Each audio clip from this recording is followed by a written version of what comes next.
તો મિત્રો ઢગલા ગોઠવાઈ ગયા છે. હવે 2 દી કા 3 દી પછી હવે થેસર આવી છે એટલે આ બધું નીકળી જશે. 2-3 દી છે અમારે આ બધું ગોઠવવામાં. પણ તમે જોઈ શકો છો અંદાજિત 100-150 ઢગલા આવી છે. અને તુરના હજી થોડા ઘણા પાથરા બાકી છે, હજી લઈ લેવું.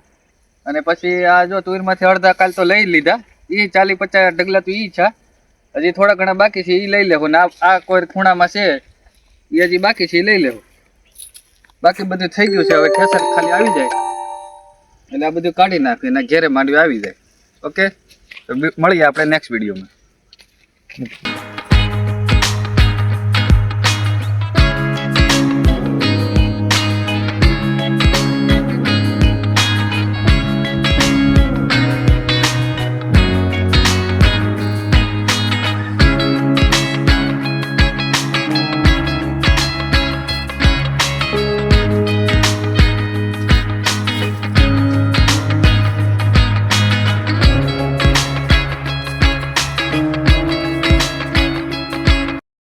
તો કેમ છે દર્શક મિત્રો, આપણે જો ઢગલા હરાઈ ગયા છે.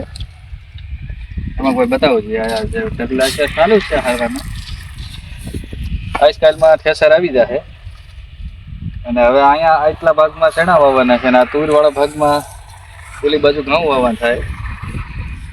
અને આ એટલા 100 થી 150 ઢગલા છે. 2 દી પછી જે થેસર આવે તે સીધું આ માંડવી કાઢી નાખવાની, જેનો આપણે વિડીયો બતાવશું. ઠેઠ ઘર સુધી ઠલવા જાવ ત્યાં સુધી વિડીયો બતાવશું. તો વિડીયોને એન્ડ સુધી બન્યા રહેજો. અને મંગળવારીનો વિડીયો આવી ગયો છે, એમાં હજી ઘણા ઓછા વ્યૂ આવે છે, એટલે થોડોક એને લાઈક કરો, શેર કરો. અને ડેઈલી હું વ્લોગ બનાવું છું. આજ ઉઠું ત્યાંથી સાંજે શું ત્યાં સુધી કેવું કામ કરું છું વાડીએ કે ઓફિસમાં, ડેઈલી મારો વ્લોગ આવશે. તો નવા હોય એ ચેનલને લાઈક કરે, સબસ્ક્રાઈબ કરે અને અવનવા વિડીયો જોવા માટે ચેક કરે. જય મામા.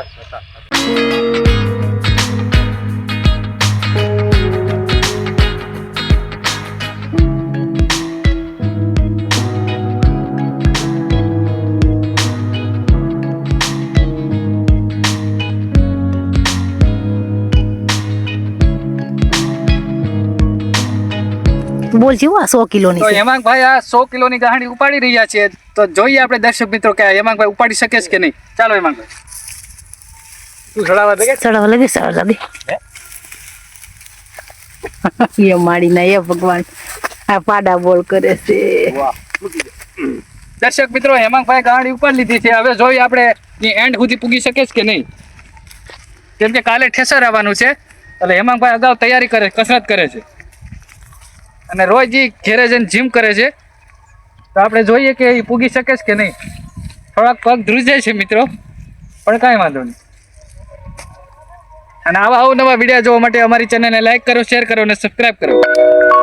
ધવલભાઈના વિડીયો બંધ કરી દે લાલ ડબ્બી.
હાલે મારું ઉતાર મારું નીચેનું ચાલુ જ રાખ્યું. પાટિયા નામ કેમ કટ કરવાનું નહીં અને કે વાંચ ખુલી જાય. ખુલી જાય.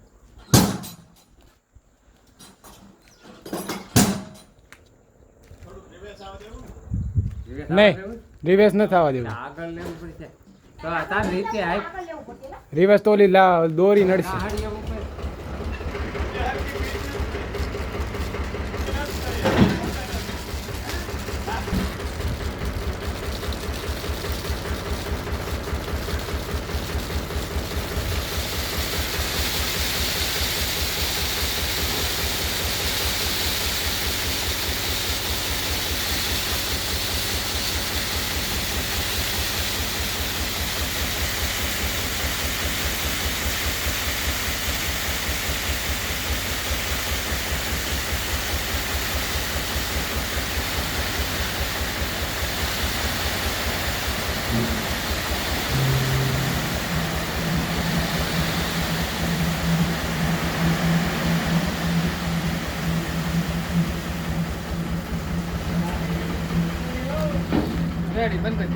તો દર્શક મિત્રો માંડવી ફાઇનલી ઘેરે આવી ગઈ છે. અંદાજે તો 80-90 મણ હશે માંડવી. અને ઠેસરે હાલી ગયું. તમે આગળની ક્લિપું જોયું કેવું ઠેસર હાલ્યું. અને કાલે અમે ગયા હતા ઢોસા ખાવા અને એનો એક બ્લોગ ઉતાર્યો છે. એ બ્લોગ કાલે આજે આવી જશે. આજે આપણે આ બ્લોગ નાખી દીધો છે અને જોઈ શકો છો તમે આ માંડવી બધી આવી ગઈ છે. હવે આપણે દિવાળીનો વિડીયો બનાવવાનો છે. હમણાં દિવાળી આવે છે ને 20 તારીખે, એનો એક બ્લોગ ઉતારવાનો છે. તો નવા હોય ચેનલમાં તો ચેનલને સબસ્ક્રાઈબ કરો, લાઈક કરો, શેર કરો અને આવા અવનવા વિડીયો જોવા માટે અમારી ચેનલને સબસ્ક્રાઈબ કરો. જય મમ્મી.